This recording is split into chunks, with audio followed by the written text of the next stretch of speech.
Obviously, the tale of two halves there. The first half, I did not think we were very good at either end of the floor. I thought they were the tougher team. I thought they played harder.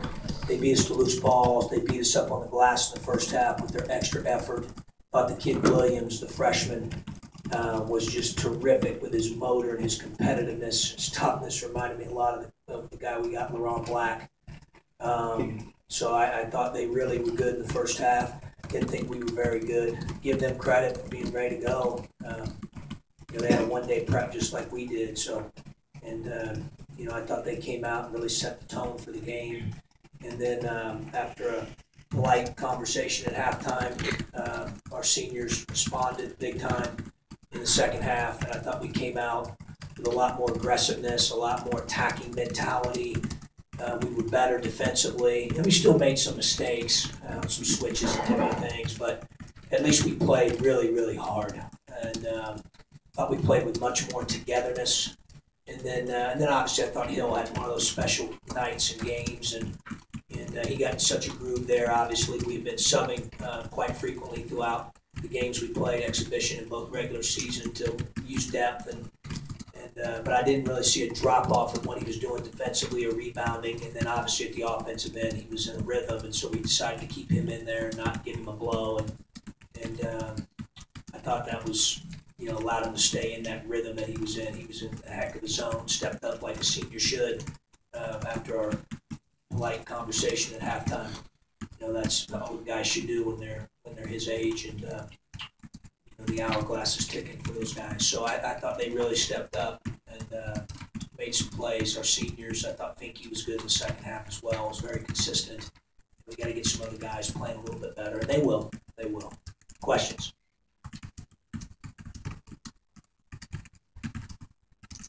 John, when you got a guy like Malcolm Hill, when do you decide, okay, you take over? Does he decide that?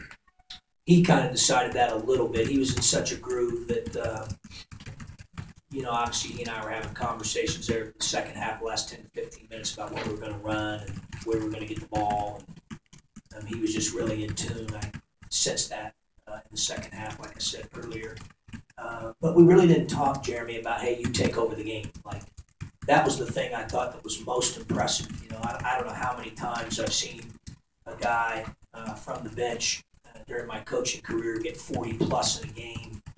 I know David West comes to mind when I was at Xavier, but I thought it was, as crazy as it sounds, was kind of a quiet 40. Like, I didn't feel like he was forcing anything or trying to make big plays, or he just kind of played and took what was there. He was aggressive, he was attacking, and we put him in position there at a few timeouts and some different things. The staff had some good suggestions when it came to some offensive play calls, and we put him in position to make a few plays. He took advantage of it, and I thought really played the right way. While he was getting that 40 on 23 shots, obviously is extremely efficient.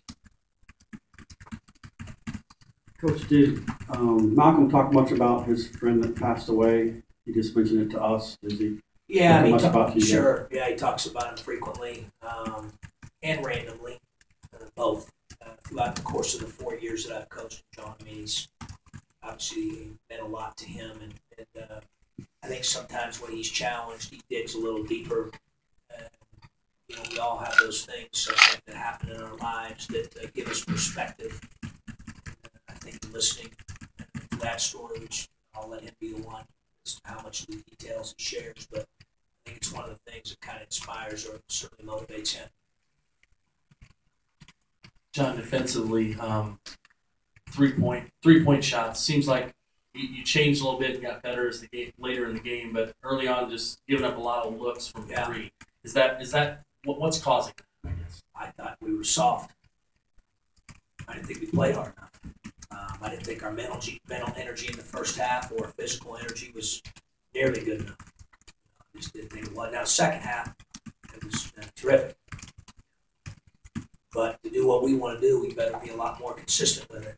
I'll give those guys credit for responding, but I didn't think we played with a level of toughness, energy, effort, willful disposition, all the things that we had talked about leading into the game. I thought they had it to start, and I didn't think that we did. And then obviously we responded. The second half, I thought we had a lot of those things. John, he still has to sit a couple more games, but are you guys as a staff talking about how you're going to use LaRon, what he's going to bring to the lineup? Because his energy is sure. It's a great point. I thought about it tough even as during the first half. He's just because of our energy not being great. He's not perfect. He may mess a couple things up out there every once in a while, like the rest of us. But one thing I will tell you is you never have to get worried about him playing with it. He's one of our assistant football coaches speak one time, and I loved it. He said, "I like to coach whoa guys instead of sick 'em guys." LaRon's the guy that you got to go whoa, whoa, whoa, whoa, whoa, try to dial him back a little bit. Trust me, he is not a sick 'em guy that you have to get to sick 'em. He's wired to sick 'em. And that energy, that toughness, we're looking forward to getting that back. Coach, may I just lead to the next question? I guess the rebound tonight was an issue. Got a rebound at 43-32 and then 14 offensive rebounds. How concerning is that for you? Very. That's disappointing. Obviously we had a little bit of a size advantage. All of that doesn't mean that that's going to go in your favor all the time. We all know that because we watch ball. Sometimes athleticism, extra effort, especially when it comes to offensive rebounding, are as important as size. So we've got to take a look at it. I didn't think we blocked out very well Friday night, to be honest. Now, I know we out-rebounded SEMO on Friday night, but I didn't think that back to show on the film. I thought it was poor. And, today I thought was about the same. And obviously, if we don't get that shored up, that's going to be a problem. And you have to block out better. We've got to be more physical without fouling while we're doing it. John, Mike Thorne hasn't produced a lot, hasn't been on the court a lot. Is he still getting into a rhythm? What are you seeing? I think he's still getting into a rhythm, yes, but in defensive end, he's played some good basketball in practice, and I thought he did some good things in the game on Friday night. Tonight he couldn't get in the rhythm, Jeremy, because of foul trouble. But part of it is Morgan has just played terrific, and that then we went a little bit small late in the game because I knew that we knew Hill was rolling, and obviously they were going to full court press. So now you try to put your best ball handling team out there, ball handlers. We did that. And so the game dictated a little bit of the playing time for him in the second half, but I really thought the foul trouble kind of disrupted his rhythm. Is he totally back to where he was? No, he's getting closer. He feels really good. I think his conditioning is continuing to improve. His timing, is getting better. Anything else for Coach? Coach, looking ahead, can you just go through the thought processes of how you put the schedule together and playing a Division II team? That's a little unusual. Yeah, sure. We've done it a few times in my coaching career, both as an assistant and as a head coach. And obviously a lot of it comes down to you can do the math and all that, but RPI and different things that you're looking at, John, and how games affect that. Both your strength of schedule as well as your RPI. I think if you look and see non-D1s don't count in that formula. So there obviously we put a lot of thought into the schedule. We spend a lot of time on it. And regardless of who we play, we got to come out on Tuesday. We got to come out and play a lot harder and a lot more energy, both mentally and physically.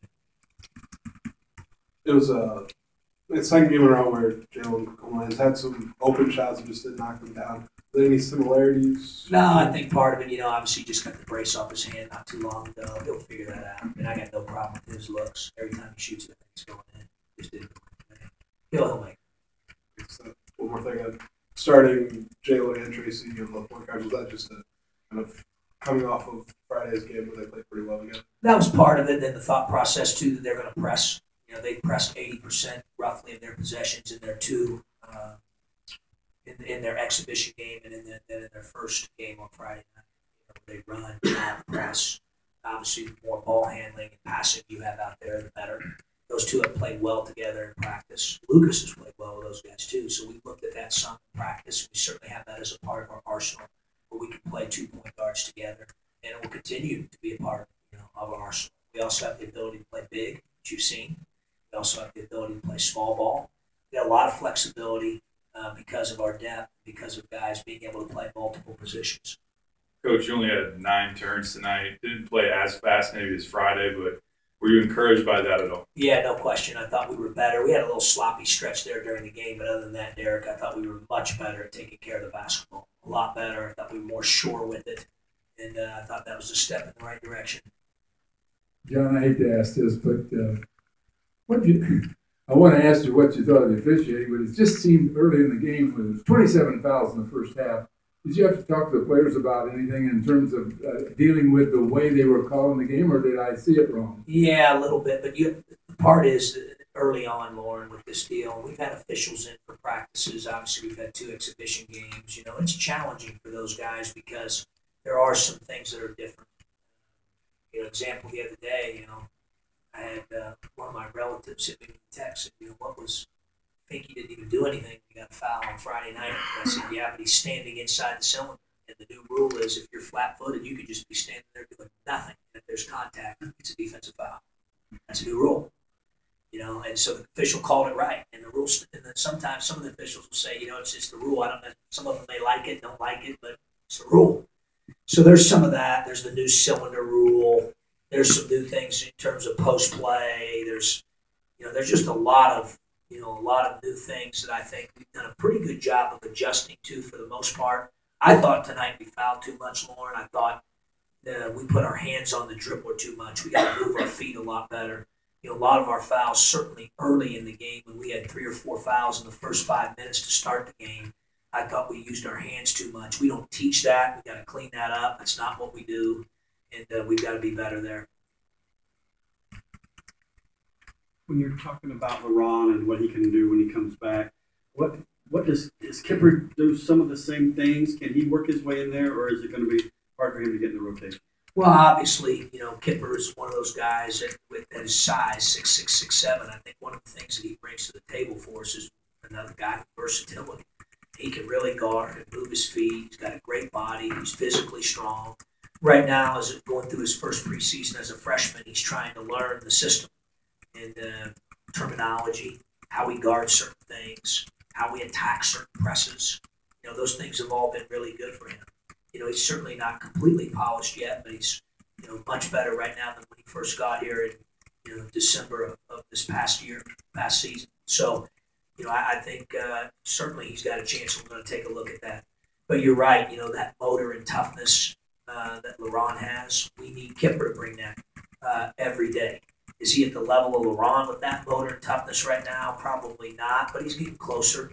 You know, I think sometimes when you're a freshman, you go through a lot, both in transition, emotionally, mentally, academically, socially, athletically. There's a lot to deal with, and he's done a really good job here of late improving and taking one day at a time and starting to build confidence amongst his teammates as well as our staff. But he's got that ability more than maybe a couple other guys. Obviously, you look at his body. I mean, you know, his athleticism, especially his ability to move his feet. Yeah, he's got some real gifts there that he brings to the table that are real strengths for him. And he's the type of guy that can guard bigger fours, John. He can also guard guards that play forward. He moves his feet so well. So that's a real gift.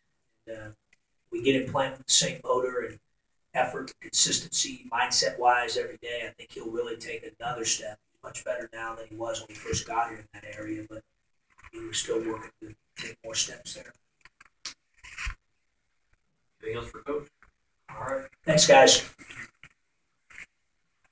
Reminder, Coach will have a teleconference tomorrow at noon.